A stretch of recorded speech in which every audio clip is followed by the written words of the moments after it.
Everyone, we're going to give it a minute. There's still people funneling in, so.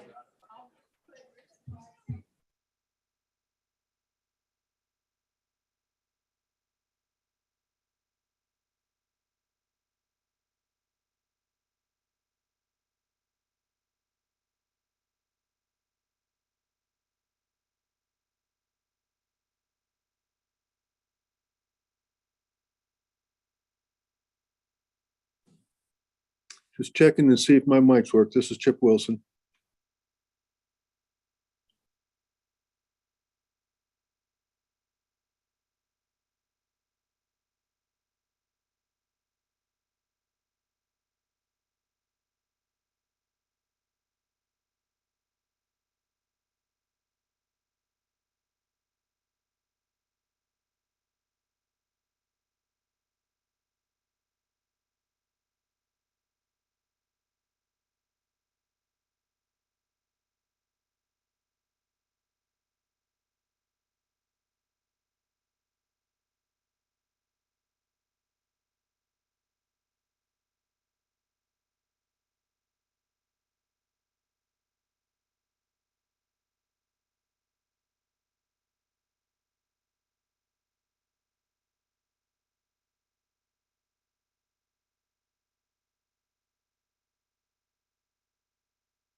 All right, are we ready?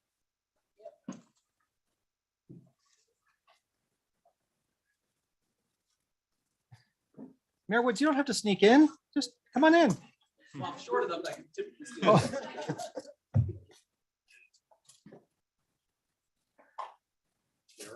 Go ahead. Thanks, Jerry. I appreciate that. Good morning, members of the MAG Regional Council. This meeting is now called to order. For those around the table, please turn on your microphone when speaking so that those joining virtually can hear you. For those participating via Zoom, please remember to unmute your device before speaking and mute when you are not speaking to create a positive experience for all attendees. When speaking, please state your name when making a comment or asking a question. Phone participants should use *6 to mute and unmute and *9 to raise their hand.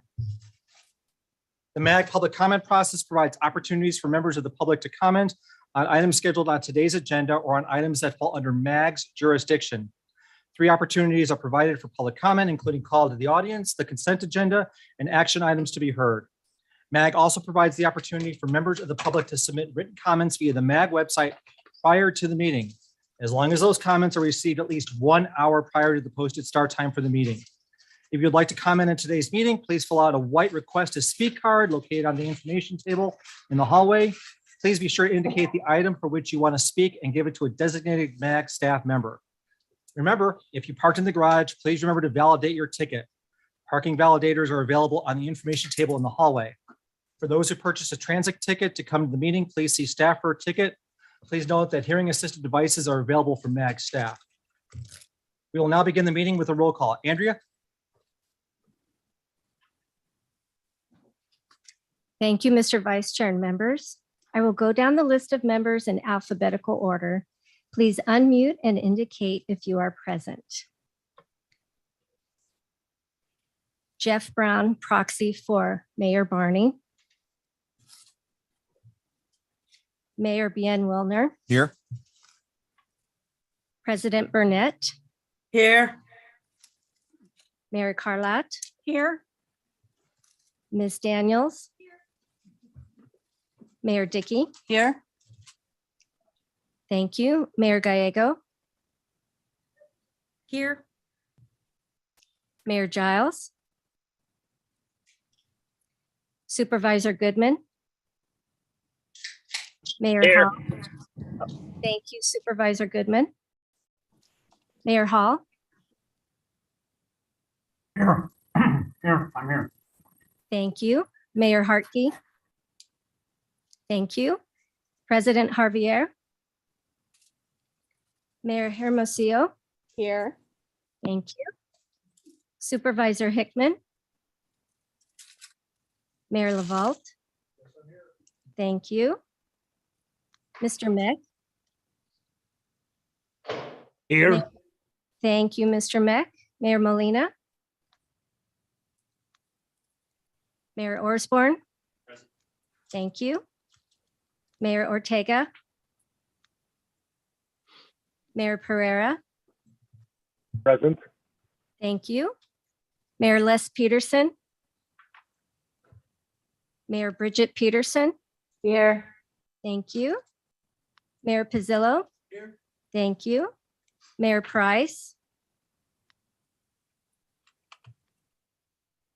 Mayor Riggs. Mayor Rodriguez. Governor Roe Lewis. Mayor Schoaf. Here. Thank you. Vice Mayor Smith. Here. Thank you. Mayor Walter. Mayor Wires. Thank you. Mayor Weiss. Here. Thank you. Mayor Wilson. Here. Thank you. Mayor Woods. Here. Thank you. Is there anyone that I missed? This is Mayor Gallego. Just want to make sure you got me.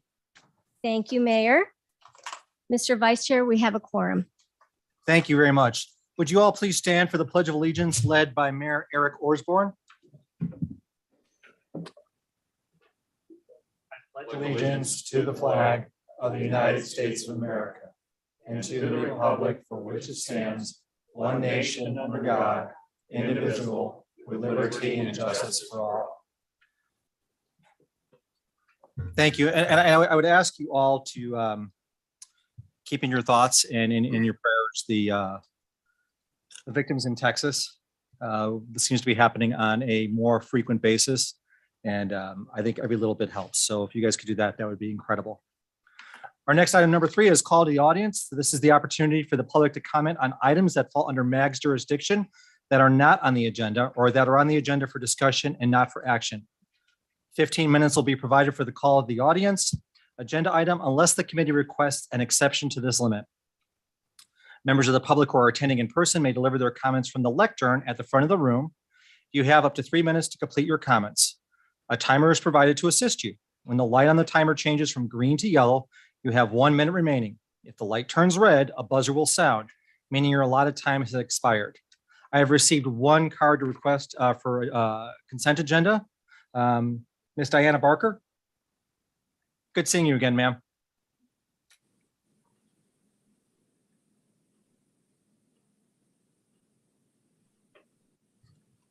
There, I think that's on now.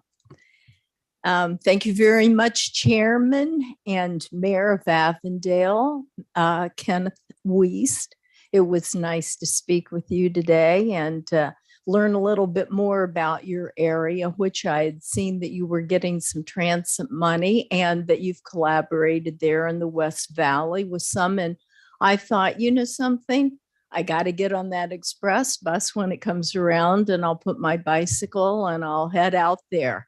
You know, I live downtown Phoenix. I've been in the Valley for 3 decades. I've lived in 7 different cities, but I am privileged now. I live in an environmental building, and it was one of the first the city built was actually to bring, I'm a senior, but to bring some seniors down here to help the growth of downtown.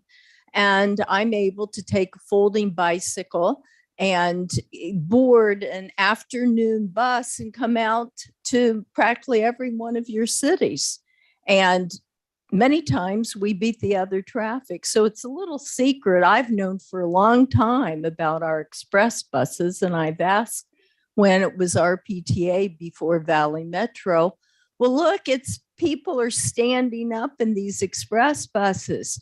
And you know what, why don't you, he says, well, and I said, why don't you advertise that this is the way to go?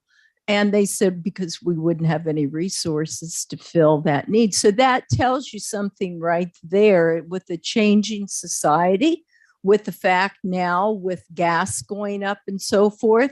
I use transit. I see it used. I could see it being used more for people, but people need to have confidence in it. And but what I wanted to really state, and it's on my mind, is, and Meg really should consider this because you do have public safety, you have homelessness. I think that maybe you've talked about violence against women. We need to have our adults step up. We need the conscious of America to start looking to see what is going on, that we have both of these young fellows with the biggest mass shooting of our schools killed women. One killed the mother. She supplied the gun. Now I don't know the story about the grandmother, but the grandmother, and then they go out to prove possibly their manhood, because in this society, we've been brought up a lot that force is the way that you're going to get your way. We need to have Mag take this as a topic also. Thank you.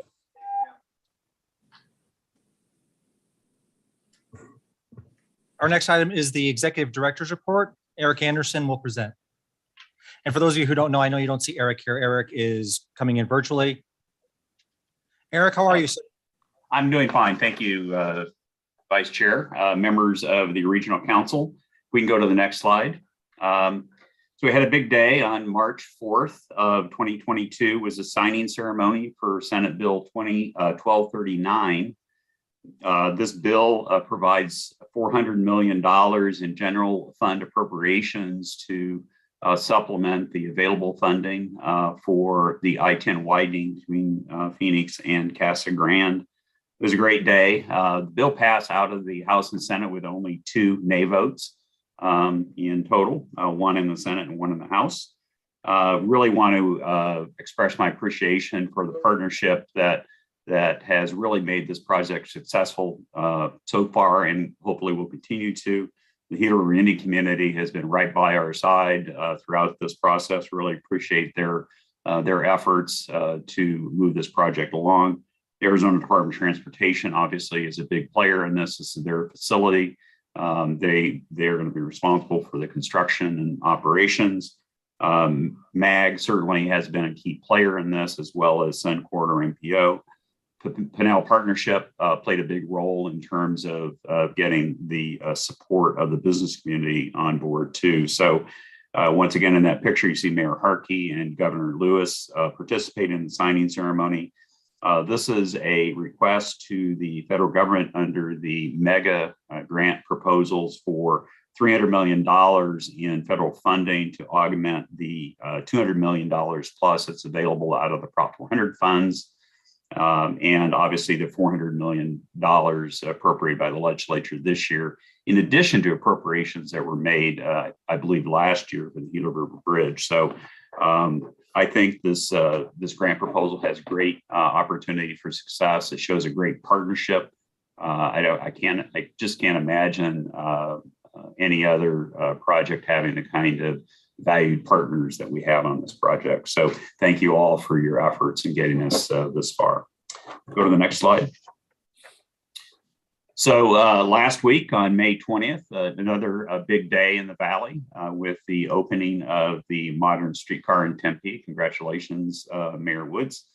Hybrid streetcar travels between 14 stops and provides that connection to the light rail. $87 million in regional funds, Prop 400 funds were provided for the project.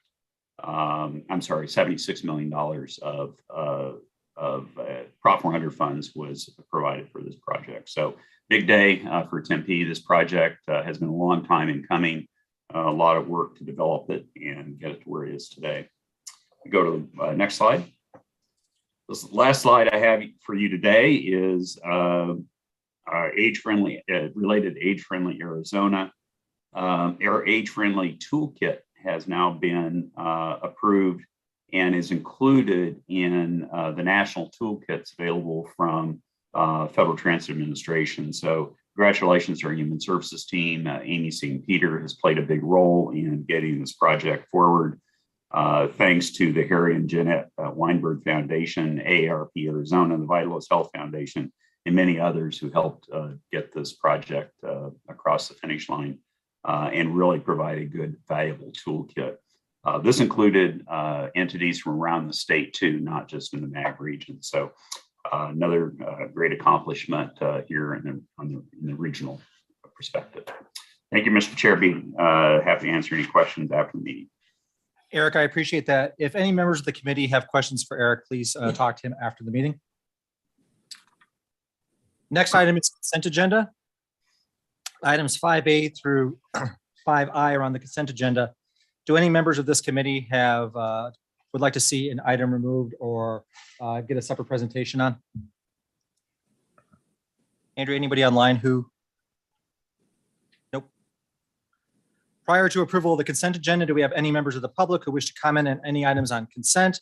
You will have 3 minutes total to comment on consent items. Please indicate on the white request to speak card. And we have Ms. Barker, you're going to comment on one of the consent agenda items, correct? Yes, I am. And it looks like it's 5B. Yeah, okay.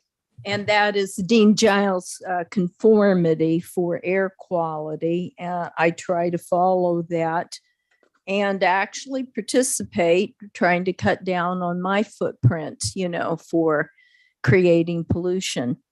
But what I'd like to say is that I think the comment periods, because I see there's 5D2, and I know, Mayor, I didn't put that down, but the MAG has a continuous program. And I believe that when you have people commenting on air quality and like that, even though it's past the 1 month hearing, that you should publicize what a person does say, because there was a contribution. I should have added D also on here, and it was past the month. And so now we don't get to hear what the person says, but MAG still is taking in the pollution pot. All of our projects have to fit within the pollution pot. So that tells you right there, as our projects will be changing, do a lot to the economy, because we know that this area has we're slated for 11% right now. It's higher than the national average.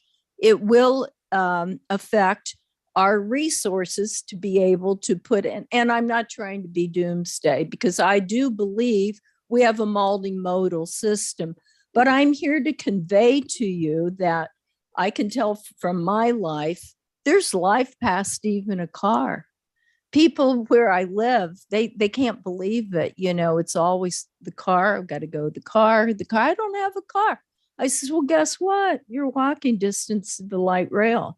The building that was built with, I think, some environmental funds too, near a light rail. But what's happened and is continuing in our society, the ideology, the everyday language and usage is not there. And so what do we do about this is that build real models. I've always wanted the people that are earning money in mass transit to get out and ride their system. And I will just say this and finish. It's necessary. It's necessary because we're going to have 117 degree, maybe even more. I know I'm out there. I carry double water. I find people down and like this. is that these systems, the shade isn't, or we keep building more because we have capital money. We don't have operating money out of Prop 400. The thing is, don't build any more until you're able to maintain what you have. I burn my hand when I go to get water and there's not enough shade. Get out and ride these systems. Thank you, ma'am. Andrea, do we have anybody online? I'm sorry. Andrea, do we have anybody online who wanted to comment? Mr. Vice Chairman, Chair, we do not. we Probably do not. Okay. All right. Thank you. Can I have a motion for the consent agenda, please? So moved, Mayor Hermosillo. I have a motion from Mayor Hartke and a second from Mayor Hermosillo. Any further comment? Andrew, do you mind doing roll call of the members? Thank you, Mr. Vice Chair. Members, I will go down the list. Please unmute and indicate how you vote. President Burnett, Yes. Mayor Gallego, Yes. thank you. Supervisor Goodman, Yes. thank you. Paul, Yes. thank you. Mayor Hermosillo, Yes. thank you. Mr. Mack, Yes. thank you. Mayor Pereira, Sorry, yes. thank you. Mayor Bridget Peterson, Yes. thank you. Mayor Schoaf,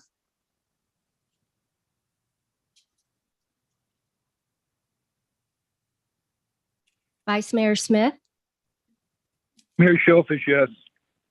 thank you. Yes. Vice Mayor Smith is a yes. Yes. Mayor Wilson, Yes. thank you. Did I miss anyone? You missed me. Well, we're going to do a voice vote of those in the room, please. All those in favor, please say aye. Any opposed? Looks like it passes unanimously. Thank you, committee members. Item number 6 is the draft fiscal year 2023 life cycle program. Arminta Syed, MAG Transportation Planner 2, will present. Arminta, did I say that correct? Did I pronounce your name correctly? Did it. It was perfect. Good morning, members of Regional Council. Thank you for having me here to provide an overview of our Freeway Lifecycle Program. Next slide, please. So before we jump into it, just a quick refresher, our Freeway Lifecycle Program is the management tool that we use to implement our freeway and highway projects that are funded through Proposition 400. Every year, we'll go through and update the program so we can reflect the latest revenue forecast, project costs, and any scheduling changes. This item in particular represents the annual update for fiscal year 2023. Next slide, please. So starting on the revenue side, our program is primarily funded through 3 revenue sources that are listed on the slide here in front of you. We have Proposition 400, or the half-cent sales tax. About 56% of these collections are deposited into the Regional Area Road Fund for use on our freeway system. Then we have state highway operating fees and taxes, which are deposited into the Arizona Highway User Revenue Fund for use on our state highway system. And then finally, we have federal funding, the Federal Aid Highway Program, which is allocated to the MAG region through the Arizona Department of Transportation. Next slide, please. So this chart in front of you compares the total forecasted funding from each of the 3 sources with the draft 23 program compared to the prior FY 2022 program.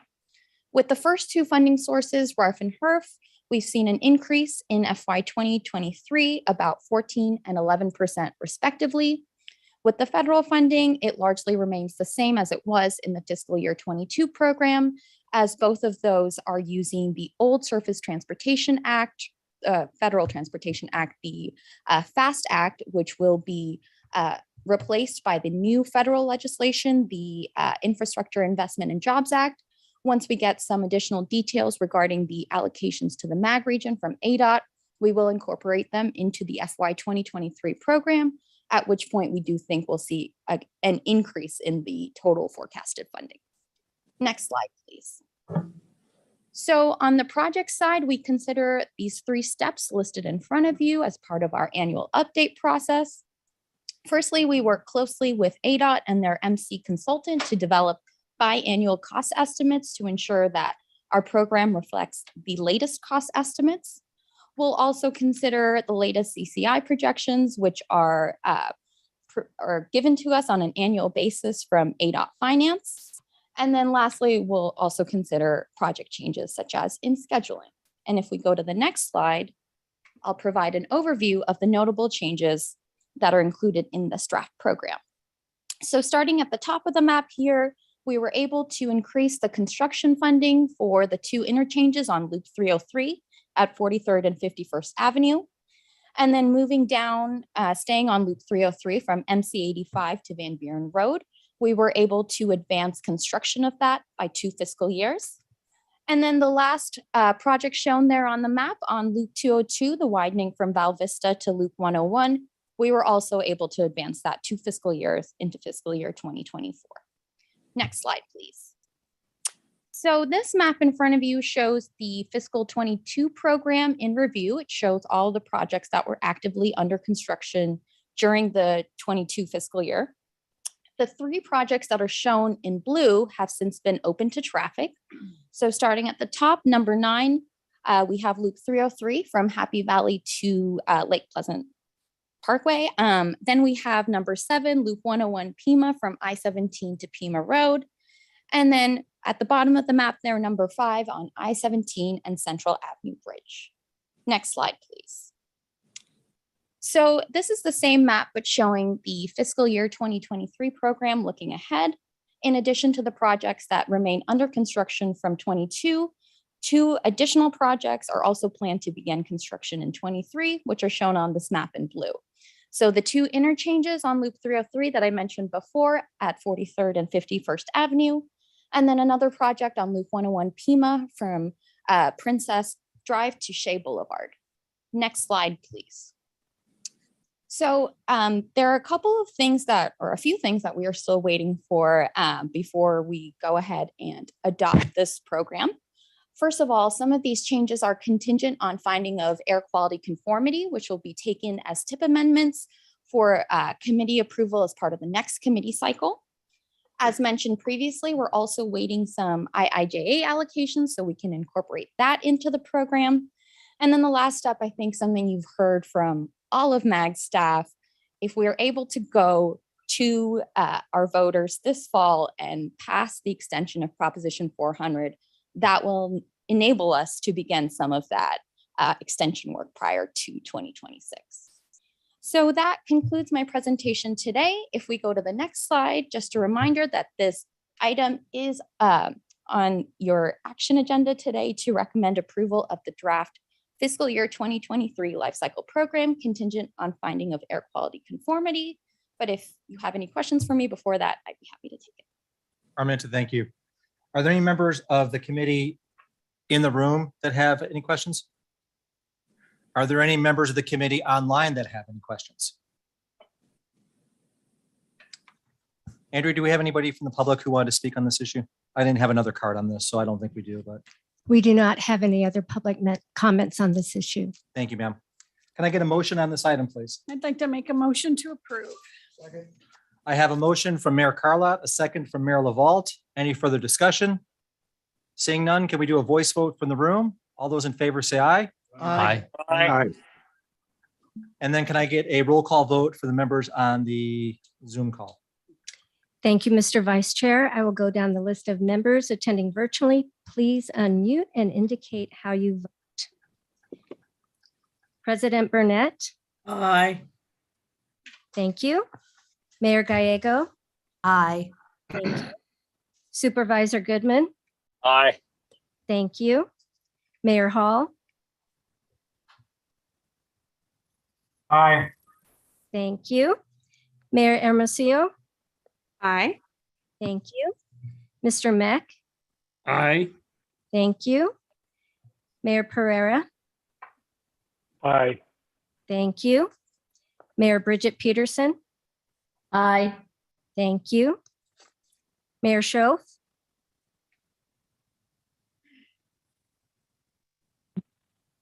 Aye. Thank you. Vice Mayor Smith, Aye. thank you.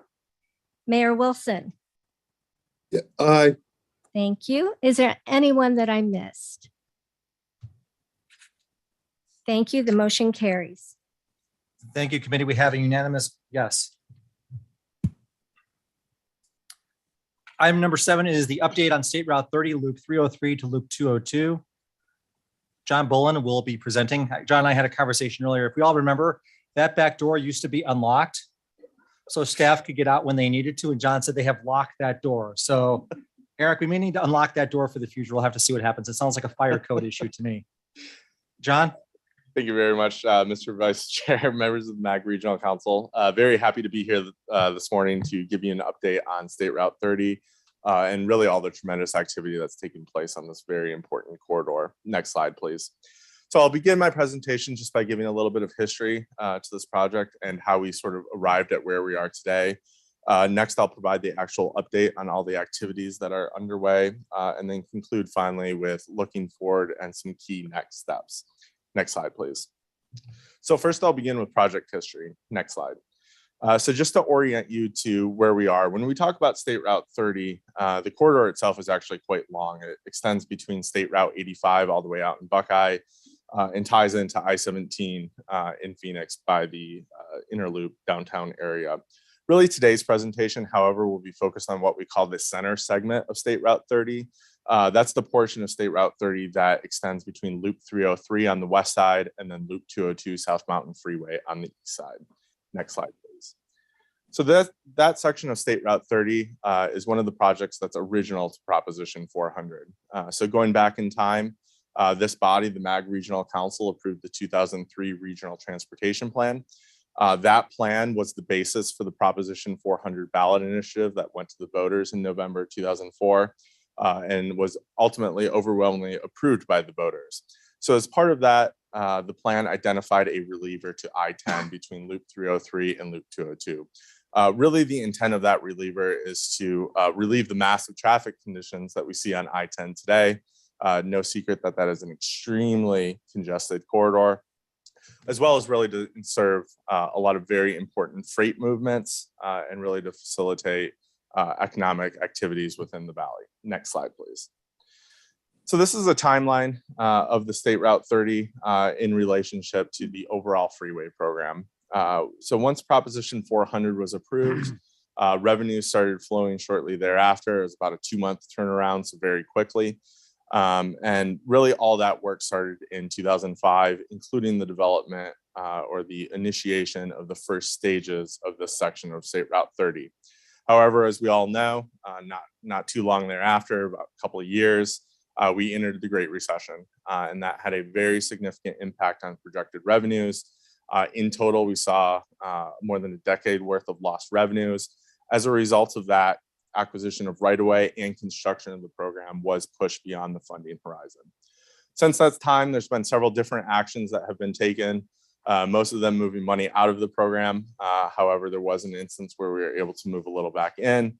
But where we are today with the last freeway program rebalance that was approved by this committee back in 2020, the funding was all consolidated to focus on advanced right-of-way acquisition, as well as advanced utility work, really to set this corridor up for construction very quickly once the extension comes into play. Next slide, please. So where are we at today? Next slide. So the graphics on the screen show the cross section for this section of State Route 30. So as part of the extension of Proposition 400, we have what's called the first phase, really, of this project funded. That's construction of a 6-lane cross section of the freeway, 3 general purpose lanes in each direction. The ultimate facility is planned as a 10-lane facility, 4 general purpose lanes with 1 HOV lane. This is very similar to the implementation of the freeway network across the system. We saw this with the Loop 101 and the Loop 202. State Route 30 will follow very same process. Next slide, please.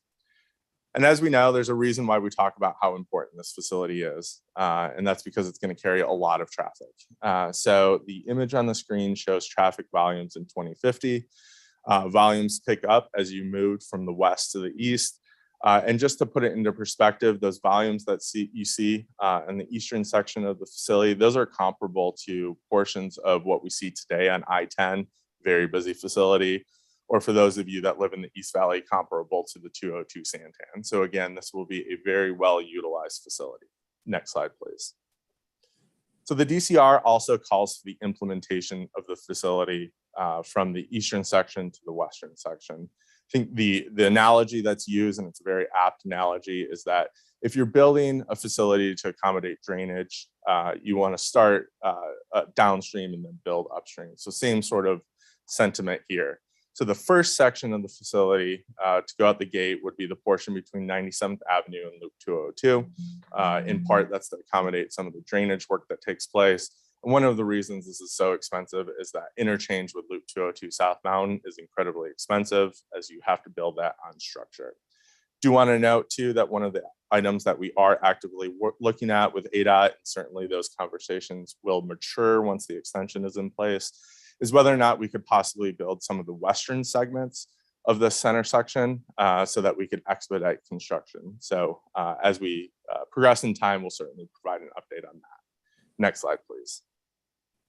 As I had mentioned, with the latest freeway program rebalance and the action that you guys just took, we do have funding set aside in the Prop 400 program for right-of-way acquisition and advanced utility work.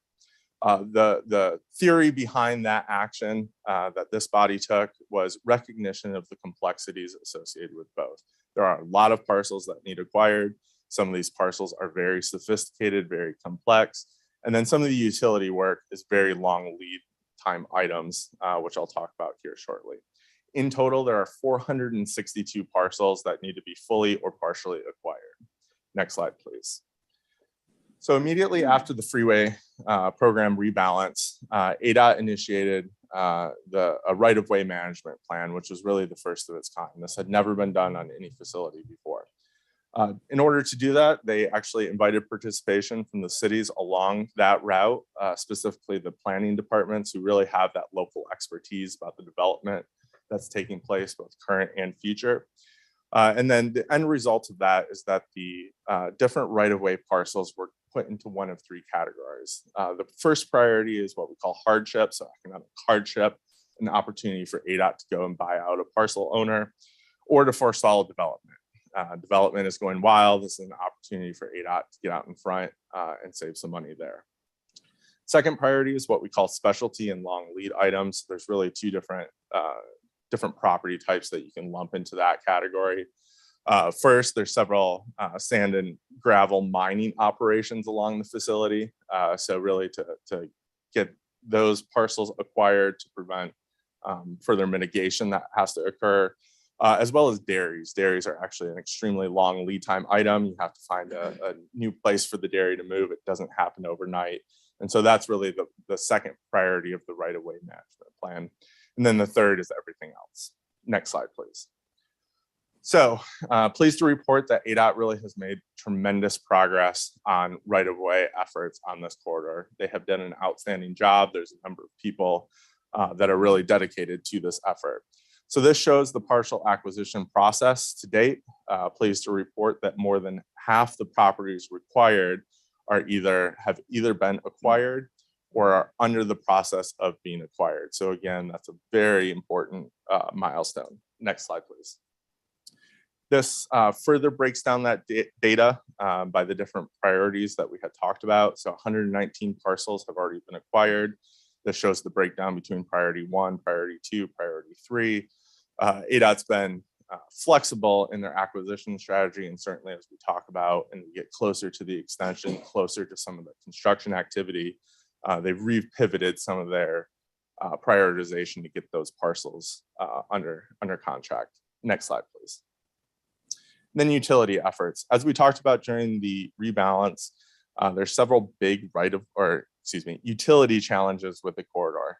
There's a very important water line that has to be fully encased in concrete. That takes a long time. ADOT has been diligently working with APS, but unfortunately that's work that can only occur during very limited times of the year, what we call the dry up season. So that's a multi-year long effort. And so that effort is underway. It's going well. ADOT will be able to encase all of that in concrete by the end of, or by 2026. Moreover, there's some big big power lines that are in the corridor too. And so ADOT has been actively working on those and getting those prepped so that that can be taken care of prior to construction. Next slide, please. So where are we going from here? Next slide. So ADOT, it's expected either sometime this week or next week, we'll actually be advertising for a final design consultant team on that first section of State Route 30 between 97th Avenue and Loop 202. So that is work that will begin very soon. We also recognize the importance of that area, some of the vision of that area, some of the planning activities of that area, and the need for really the State Route 30 facility to complement those activities, to complement Rio Reimagined. And so part of that, MAG will soon be kicking off an active transportation study to really figure out how we can integrate some of those active transportation facilities in the corridor. And that's one such action that we're taking towards that integration. And as I had mentioned, construction is funded in phase 1 of the extension. Next slide, please. So what are key takeaways? Number one, I don't think we've ever had a corridor in the MAG region as well positioned to move into construction as we have with State Route 30. ADOT has done a tremendous job of getting that facility ready. That really puts an increased strain or increased pressure on the importance of enabling legislation. If we are able to get enabling legislation, if we are able to get to our voters this fall, it is very likely that we could begin construction on this facility as soon as calendar year 2024, which is the very near term. So again, that's contingent on action from the state legislature. Next slide, please. So with that, Mr. Chairman, it's a brief update on State Route 30. I'd be happy to answer any questions. John, I appreciate the update. You know, one of the things we talked about at TPC was the land acquisition and how important that was. And it's you're at somewhere around 75% of the land has either been acquired or is in process, which is far ahead of where I thought we would be at this point. So I didn't know if there was any comments from the committee. I think Mayor Orsborn, I know you had some things you'd like to say on this. Yeah, first, we had a great discussion, I thought, at TPC and talking through some of the details, maybe alternate delivery methods and how to get more of that segment done at one time instead of parceling up into different chunks of project. Can you speak just a little bit to that? Yeah, certainly, Mr. Vice Chairman, Mayor Orsborn. So, you know, this, as we look at South Mountain, one of the really innovative features of South Mountain is that that's a facility that we were able to do one contract. ADOT was able to build that in 4 years, which is really tremendous if you look at how long some of these other items have taken. With State Route 30, I think an important difference to point out is that State Route 30 is a $2.1 billion facility to actually construct. South Mountain was 1.1. And so there's a big difference in terms of cost there. That's a big resource suck, both from a financial perspective to the program, as well as you think about the strain that that puts on the contracting community, the material community. And I think one of the biggest concerns that we have right now is if you were to try and look at packaging that as one big contract, that you might see some fairly significant price escalation because of that and the risk. And that's really why we're pivoting to try to look towards, can we build some, or can we accelerate some of the western end of the project so that we still see the benefit of a quicker, more quickly built facility, perhaps while not seeing some of that price escalation. Okay, thank you. I appreciate that, and really appreciate all the work that MAG and ADOT has done for a long period of time, trying to get us in position to really be ready to go as soon as we have a funding source. More to come on that. And I just, to continue to hit on key points, this is a very, very, very important segment for the I-10 relief, because I think there's a real opportunity to pull traffic off at 303. We talked already about the 303 segment being completed down to State Route 30 here in, I think, 2025. So that's come forward. So the puzzle pieces are starting to come together. And I know every city is growing. leaps and bounds, but we see explosive residential growth in that entire State Route 30 corridor south of I-10 between the downtown area, downtown Buckeye area and I-10. And that's not including anything that's happening out along State Route 85, where we have about 25 million square foot of industrial planned for that corridor that is certainly going to be wanting to access the Metro Phoenix area. Core Power is in town today doing their roadshow. They're the lithium ion battery cell manufacturer who is now not just 1 million square foot, but 2 million square foot and 3,000 jobs. And that ecosystem they're trying to build will spin off other jobs. And so more employment, more traffic, more opportunity, but we have to have the infrastructure in place to make that happen. So can't say enough good about what you guys are doing on this stretch of the corridor. The daily traffic counts is staggering. So the same amount of traffic that's on I-10 right now will be on State Route 30 eventually. That's unbelievable. Which just drives home the point of how incredibly important it is that we stay the course on this State Route 30 and then stay the course on Prop 400 extension and make sure that we get that passed in November. It is failure is not an option moving forward. So, and a 2024 start would be absolute answer to prayer. So thank you, MAG staff, and everything that you're doing, and go, go, go. Thank you, Mayor Horsborn. Is there anybody else in the room who'd like to speak on this? Anybody online who has any comments on this item? Yes, Kate Gallego. Mayor Gallego, please. Wonderful. Thank you. Certainly eager to see this Prop 400 move as quickly as possible. Just as we talked about project delivery, we did have some lessons learned in Phoenix with our partnership on the 202 extension. And we want to make sure that we have the ability to respond to local requests, which some of our community members felt the project delivery method, the answer was always like, I'm sorry, we got to meet deadlines. We can't do that. The fact that our community members weren't invited to the opening sort of was a lesson learned as well for us, and symbolic of some of the challenges we face. So I hope we will consider that as we move forward. And wanted to also make sure I express the will of the Phoenix City Council, where Rio Reimagined is a real priority for us. And we're not completely sure that those stakeholders have yet had the chance to share their priorities in the SR 30 process for the Phoenix segment. So try to make that comment every time we discuss this, because it really remains a priority for us in Phoenix.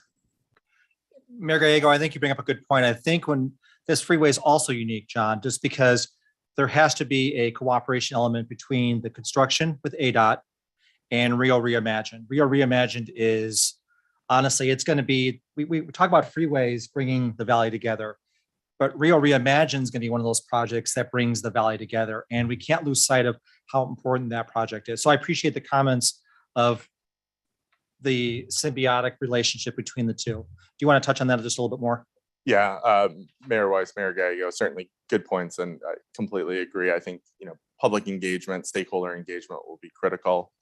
Certainly our discussions with ADOT we've emphasized that, and we anticipate that, once the final design kicks off, there will be a number of engagement and stakeholder meetings. But, to that, I think that relationship with Rio Reimagined, I think it's important as we look at this corridor, we have to make sure that this corridor complements those efforts. So it's not independent of, that's been a big emphasis point. I think that's a big point we've drilled down with the ADOT team, and the big point that we'll continue to ensure gets carried through the project.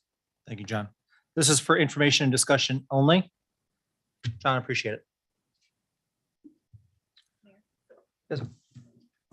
To that point, I've just been absolutely amazed at the Rio Reimagined project as I've sort of delved into that plan and been really impressed by it. I wonder if that isn't potentially a future agenda item for this body to be able to get an update. I know their website hasn't been updated probably in the last little while, and I would imagine there's still work going on. So perhaps that's a good opportunity for us from a regional perspective to meet. I see Amy nodding, and I'm assuming Eric, are you nodding also? Eric is nodding. Amy, can we look at this? Yeah, Mr. Chair, we've been fairly active in Reimagined since the get-go. So We think this is a great opportunity to incorporate Rio Reimagined in the to the extent we can in the State Route 30 corridor. As John mentioned in his presentation, we are about to start an active transportation study that will specifically look at how we integrate the objectives of the Rio Reimagined with the State Route 30 project. Work for you? Thanks, Eric. Thanks, Amy. John, thank you. Amy, I'm going to ask you to kind of describe number 8 for me, please. Mr. Chairman and members of the council, thank you very much for this opportunity. I believe that Kelly Williams is also prepared to come and make a few comments. We received a request for this presentation from Maricopa County. They have made significant investments in homelessness, and Ms. Williams will offer a few more comments. Thank you. Good afternoon, Chair and members or Vice Chair and members of the committee. This afternoon, I'm excited to present Daniel Davis, who's the Director of Landlord Relations with Home Inc., to talk about their new tool, Threshold. We'd like to give a special thanks to Maricopa County for funding this project, which he'll also go into. So for brevity of time today, I'd like to introduce Daniel, and thank you again for listening.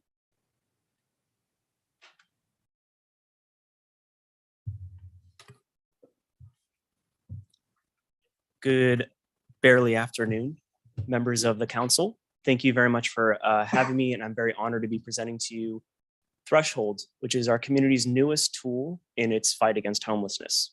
My name is Daniel Davis. I'm the Director of Landlord Relations at Home Inc., which is the administrator of Threshold.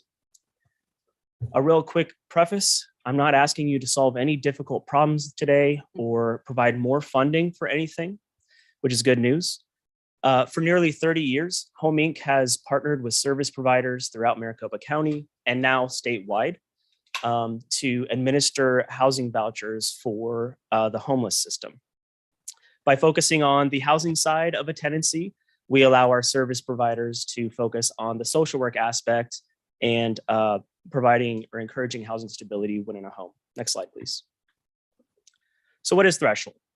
Well, the number of people in need of housing continues to exceed the availability of affordable units in our community, and the problem's only been getting worse. Threshold believes that when all stakeholders are engaged in the solution, communities are better able to provide a home for everyone. We're taking an every tool in the toolbox approach to finding permanent housing solutions for families and individuals experiencing homelessness. Property owners and managers are integral parts of our housing infrastructure. And along with service providers and community leaders like yourselves, they need to be involved if we're going to develop effective solutions for our communities. And that's why, with funding from Maricopa County, Threshold is providing a centralized network of resources and support for property owners and managers to provide safe and stable housing while operating profitable and well-maintained assets. Threshold is not a standalone voucher or its own housing intervention, but it lies atop the existing homeless housing assistance vouchers and empowers them, making them effective to support owners and managers. Threshold is a new service designed specifically for owners and managers and is tailored to provide comprehensive and practical solutions. Next slide, please. Simply put, Threshold is Maricopa County's centralized landlord liaison program.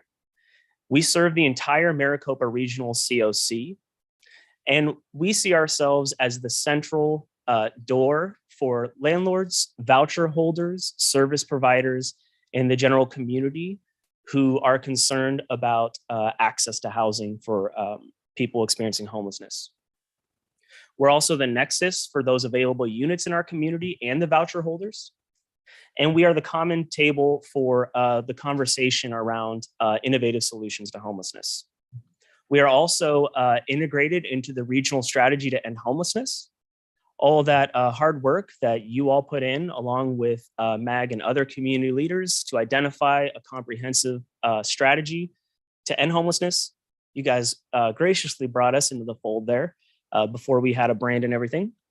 And so while all of you continue to work on developing affordable housing, being that single door means that we're not only accessing those units as they're brought online, but we're able to engage the broader community that hasn't been told about the benefits of working with the homeless voucher system.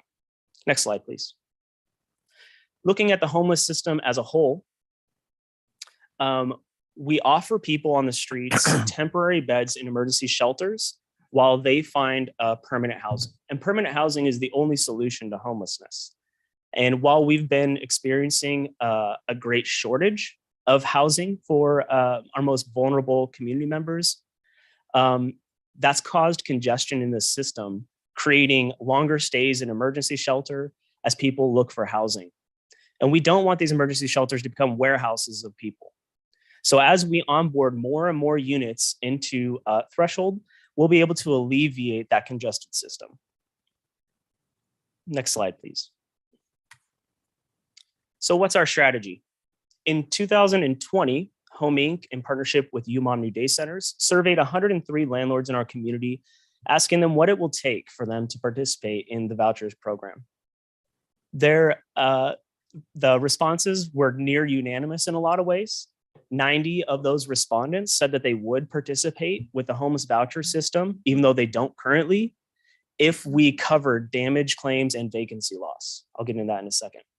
79% also said that they would participate if we could provide a one-time upfront cash payment incentive for their participation to cover general costs and make sure that the voucher system is able to compete with the market. Our rental amounts that we can approve are dictated by HUD at the fair market rent rate, which has been long lamented in the homeless system. Anecdotally, also, those incentives are going towards maintaining properties and even increasing the quality of those. So we're not just lining people's pockets, we're actually increasing the quality of the properties that our homeless voucher holders live at, which is awesome. Next slide, please. So what's in it for property owners and why should they join Threshold? Well, we offer those financial incentives, details in the next slide. Assurance that rental assistance will be paid on time and in full. We have a dedicated owner support team of 6 full-time staff and a 24-hour hotline for all participating landlords. We're also offering Padmission, which is an internet-based listing system connecting currently vacant units to eligible voucher holders. And finally, the financial and technical resources required to keep property valuable and in good repair. So we offer simple, catered, and practical solutions. This is exactly what they've been asking for. Next slide, please. Some quick details about the incentives. When a new tenancy happens between a vacant unit and one of our voucher holders, the landlord can qualify for an incentive one of 3 ways: by either being a newly participating landlord partner, so just joining the network. Number 2 would be reducing their screening criteria. We all know that people who with evictions, justice system involvement, and no income really struggle, especially from the streets, to get housed. And if an owner or manager is willing to lower that bar, we will pay them for it. Additionally, if they're willing to reduce the rent from market rate, which right now is quite substantial and difficult for us to compete against, they qualify for an incentive. And the incentive is at the rate of 1.5 times the monthly rent for that unit. So again, that either we can sell that as spreading it over 12 months. So it's kind of like an increase in rent, or being able to kind of just offer a broad incentive for participating. Next slide, please. For risk mitigation funds, we're looking at damage claims up to 3 times the monthly rent. And the reason everything is based on monthly rent is because if we're trying to house a large family that's having a difficult time staying housed, we want to be able to incentivize a 4-bedroom home at its market rate. And then also ensure that we're able to cover the entire home for damages or vacancy loss. Damage claims are not just damages, they're unpaid rent during the tenancy, general damages, legal and cleaning costs, and then finally cancellation fees and penalties. During the time it takes after a move out to turn a unit and make it habitable again, if the worst case scenario did happen, and then also to find a new tenant, we cover that time as well through our vacancy loss, where we can provide up to an additional 1 month's rent. Next slide, please. So why is this important? And as we're rolling this out, what's going to change in your community? Well, we're going to be able to provide a home for everyone. And all of us fulfilling our promise that everybody in our community deserves safe, stable, and dignifying housing. It looks like safer streets, healthier residents, and supported families who are connected to their local community resources and have support in the home to make sure that they're able to maintain their housing. It looks like property owners and managers who are able to fulfill their mission of providing excellent housing to the community and being engaged in the solution. And finally, it looks like Maricopa County, the General Valley, becoming a model community for how all public entities and funders can ensure the success of cross-sector and multi-industry solutions. Next slide, please. And it's already working. We've been rolling this out since October 1st, even though our official launch to the community isn't until next week. So far, we have onboarded 125 new landlord entities, bringing on 197 properties and almost 5,600 units into our fold. Today, there are 74 units available in PadMission, that listing system, available to voucher holders, just from these new property owners alone.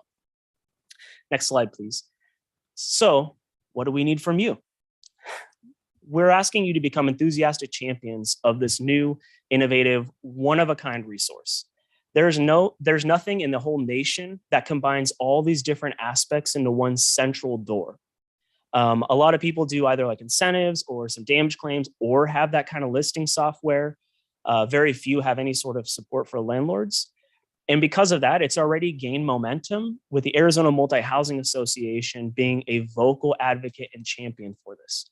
They are hosting our press conference launch, which is June 1st at their office on Garfield and First Street. At 10 a.m., we will have speakers such as the Board of Supervisors Chairman Gates, the AMA President and CEO Courtney Venus, Celtic Properties CEO Jessica Raymond, and then Home Inc. CEO Mike Shore. We're hoping this is a blowout event, telling everybody how they can join. By being a champion, obviously ensuring everybody's engaged. You guys know what that looks like across your sectors and in your channels of influence. Also, I'd ask that each of you considering pulling an event or pulling together the landlords in your community to have an event to learn about Threshold, where we can come and engage those influential business partners. This is a good tool to reframe the conversation on homelessness, which you guys get asked about all the time. And also the practical results of the regional strategy to end homelessness. And also we would ask that you help point all new developments and new out-of-state owners and investors to our central door. Next slide, please. So in closing, together we can ensure all stakeholders are active partners in solving homelessness, because when all stakeholders are engaged in the solution, communities are best able to make this vision a reality. Thank you. Daniel, thank you for that. That was one of my questions, is how has AMA embraced this? And it sounds like they have. Yep. Yeah, so we actually have an advisory council directing this effort, and it is made up of a few members of the AMA and then Capital Consulting and 7 or 8 of the largest landlord entities in Maricopa County. So they're telling us, yes, this is the amount that works, or this is the direction to go, or this is what we really need.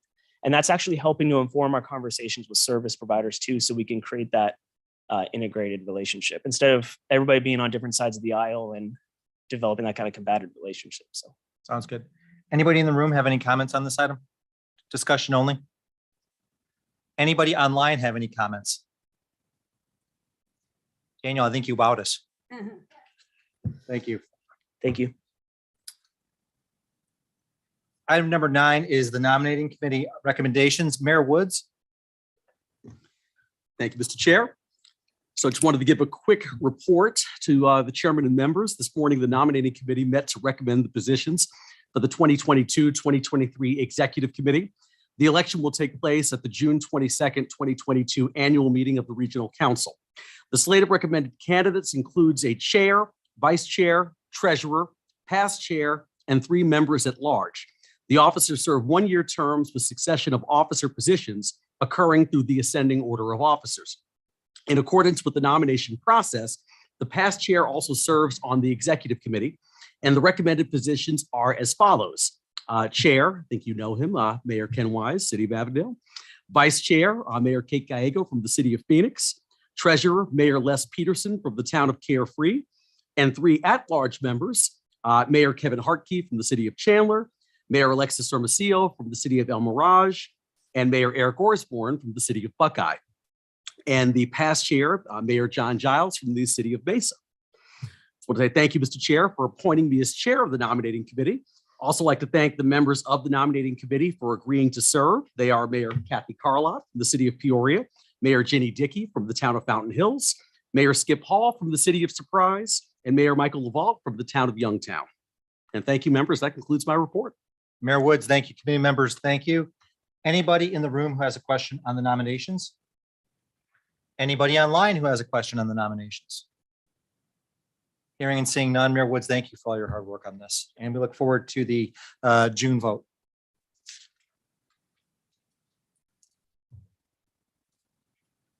Nathan, you're up. Thank you, Mr. Chairman, members of the Regional Council. Good afternoon.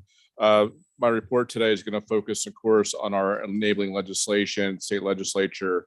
However, not much to report in terms of process that's dissimilar from John McDonald's presentation at last month's Regional Council meeting. So obviously, budget discussions are ongoing. Of course, we remain focused on Senate Bill 1356 to advance enabling legislation for the continuation of the half-cent sales tax in Maricopa County.